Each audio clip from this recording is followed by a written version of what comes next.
আপনি তারেক রহমান সাহেবের আজকে যে প্রেস কনফারেন্স, সেখান থেকে আপনার জন্য মূল টেক অ্যাওয়ে কি, মূল বার্তাটা উনি আসলে দেশের মানুষকে, সারা বিশ্বকে কি দিতে চেয়েছেন?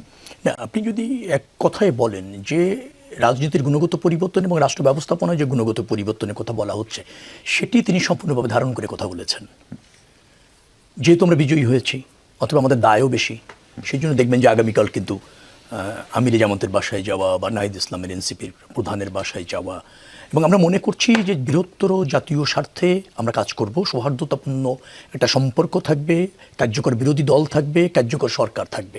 এবার মনে রাখতে হবে শুধু সরকারের দায় বিরোধী দলের উপর জবাব থাকবে না, সরকারকে নিজেকেও আইনসভার উপর দায় থাকতে হবে। কারণ সরকারি দলেরও অনেকেরও কথা বলার সুযোগ থাকছে এবং সেও সরকারের কাছে জানতে চাইবে, নিজ দলের সরকারের কাছে। যার ফলে আমাদের রাষ্ট্রের তিনটি বিভাগ, ধরেন নির্বাহী বিভাগ, আইন বিভাগ, বিচার বিভাগ, তিনটি স্বতন্ত্রভাবে ফাংশন করছে। কারণ আইন বিভাগের কাজ হবে সরকার ঠিকমতো ফাংশন করছে কিনা সরকারকে জবাবদিহিতার মধ্যে রাখা। নির্বাহী বিভাগ এবং আইন বিভাগ আবার বিচার বিভাগের কাছে ওই দুই বিভাগ সঠিকভাবে ফাংশন করছে কিনা তারও একটা কিন্তু অবজারভেশনের মধ্যে থাকে। আর জনগণ তো আছেই, যেহেতু গ্রহণযোগ্য নির্বাচনের সার্বজনীন পথ আমরা নিশ্চিত করেছি যে 5 বছর শেষে ক্ষমতায় ছেড়ে আপনাকে নির্বাচন করতে হবে। যার ফলে জনগণের ক্ষমতায়ন যখন হচ্ছে নিশ্চিতভাবে, তখন কিন্তু রাজনৈতিক দলগুলি, সরকারি দল, বিরোধী দল, উভয় কিন্তু যথা উপযুক্ত ফাংশন করার প্রয়োজন রয়েছে।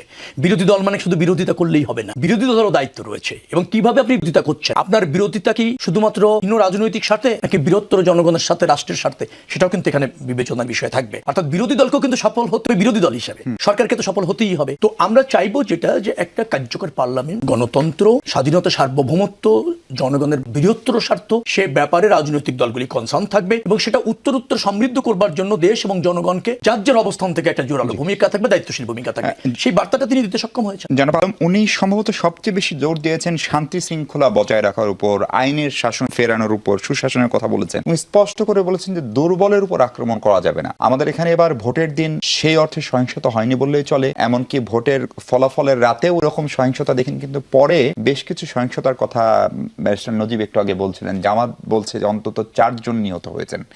ফলে আমি যদি ধরে নিই যারা নিহত হয়েছেন তারা রাজনৈতিকভাবে কম ভোট পেয়েছেন, বা তারা দুর্বল, বা তারা ধরেন মানে ধর্মীয়ভাবে মূল কি বলে ইসলাম ধর্মের অনুসারী না, অথবা তারা নারী, অথবা তারা পাহাড়ের মানুষ, দুর্বলের উপর আক্রমণ হবে না। তারেক রহমানের যে বার্তা উনি আন্তর্জাতিক গণমাধ্যম বা সারা পৃথিবীকে দিলেন, এবং তার বিপরীতে ডক্টর নজিব যে পরিসংখ্যান দিচ্ছেন অন্তত 4 জন নিহতের ঘটনা, আপনি সংখ্যা অনুপাত তুলনা করলে এটাকে কম প্রমাণ করতে পারবেন এবং এটা যে কোনো সময়ের চাইতে কম খারাপ। কিন্তু একটি মৃত্যু কি প্রত্যাশিত? এবং এখানে বিএনপির কাছে মানুষের যে পাহাড় সম প্রত্যাশা, সেইটা খানিকটা মানে আপনার হতাশায় পরিণত হতে পারে কিনা? না, একটা মৃত্যু কাম্য নয়, কোনো সংঘাতই কাম্য, কিন্তু সব সংঘাতকে রাজনৈতিকভাবে বিবেচনা করাটাও একটা অন্য ব্যাপার। কারণ একটা নির্বাচন হয়ে যাওয়ার পর যে সংঘাতগুলি বিচ্ছিন্নভাবে হয়েছে, প্রার্থী সমর্থক অথবা বংশগত অথবা আধিপত্য বিস্তার, এটা একটা জিনিস আছে অনাকাঙ্ক্ষিত।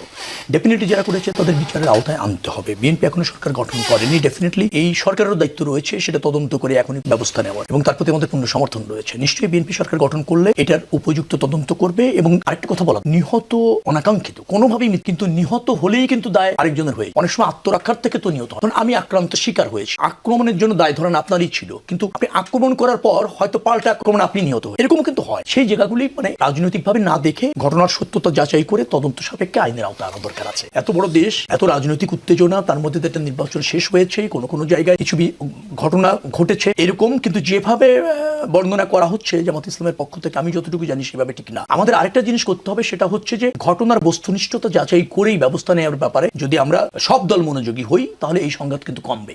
কিন্তু আমরা যদি আবার রাজনৈতিকভাবে খালি দায় চাপানোর চেষ্টা করি যে আমরা নিহত হয়েছি দায় অন্য দলের, অথবা অমুক নিহত হয়েছে দায় অন্য দলের, তখন কিন্তু বিচারের বাণী নিবৃত্তে কাঁদে। আমি সেই জায়গায় যেতে চাইছি।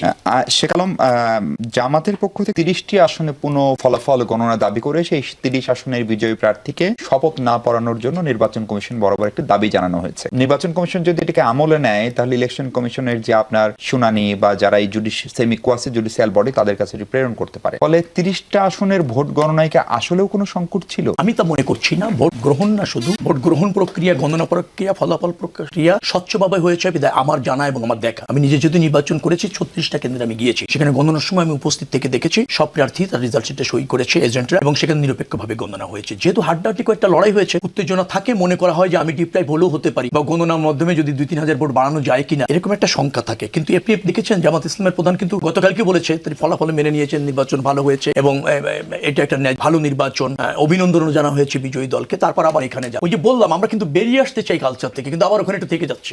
মানে ক্ষমতার অংশ হওয়া বা নিজের আধিপত্য বা নিজের পরাজয়টাকে অন্য কোনো এক্সকিউজ দিয়ে বিতর্কিত করা যায় কিনা, অথবা দলের অন্যদেরকে মেসেজ দেওয়া যায় কিনা চাঙ্গাটার জন্য অথবা দলের সাথে থাকার জন্য ব্যর্থতার দায় নিতে না চাওয়া, এই কালচার থেকে এই বক্তব্য মনে করে যে জামাত ইসলাম সম্পূর্ণ বিরত আসতে পারে। তারপর আমি বলি যে যেহেতু তারা সন্দেহ করে, তারা এই দাবি করতেই পারে, রাজনৈতিক দল হিসেবে এই দাবি করা খুব অযৌক্তিক বা অন্যায্য দাবি বিএনপিও কেউ চেয়েছে, ধরেন ঢাকার আমিনুল। না আচ্ছা, আমাদেরও আছে মানে কি যেখানে যেখানে কন্টেস্টে যে হেরেছে সেই প্রার্থী মনে করতে চায় না, মেনে নিতে চায় না যে এই কয়টা ভোটে হারার তো কথা না। আচ্ছা দেখি একটা চেষ্টা করি পুনর্গণনা হলে কিছু হয় কিনা। এই অবুঝ মনকে আপনি সান্ত্বনা দেবেন। আলটিমেটলি নির্বাচন কমিশন যদি দায়িত্ব পালন যেভাবে করেছে, ডেফিনেটলি আস্থা রাখাটাই শ্রেয়। আমরা একটা ভালো নির্বাচন করেছি, একটা ভালো সরকার, বিরোধী দল। জামাত ইসলামকে অভিনন্দন, অনেক ভালো তারা করেছে। ফ্যাসিবাদের পতনের পর একটা রাজনৈতিক শূন্যতা তৈরি হতে পারে বলে যে শঙ্কা ছিল, তার থেকে উত্তরণের একটা সুযোগ আমাদের হয়েছে। ধরেন জামাত এনসিপি জোট বেশ ভালো করেছে। এই অগ্রযাত্রার প্রতি এবং মানুষের প্রতি আস্থা রাখতে হবে। আমাদের মানুষ অকুণ্ঠ সমর্থন দিয়ে, রায় দিয়ে, আস্থা দিয়েছে আর রেখেছে। ডেফিনেটলি সেভাবে আমরা রাষ্ট্র পরিচালনা করতে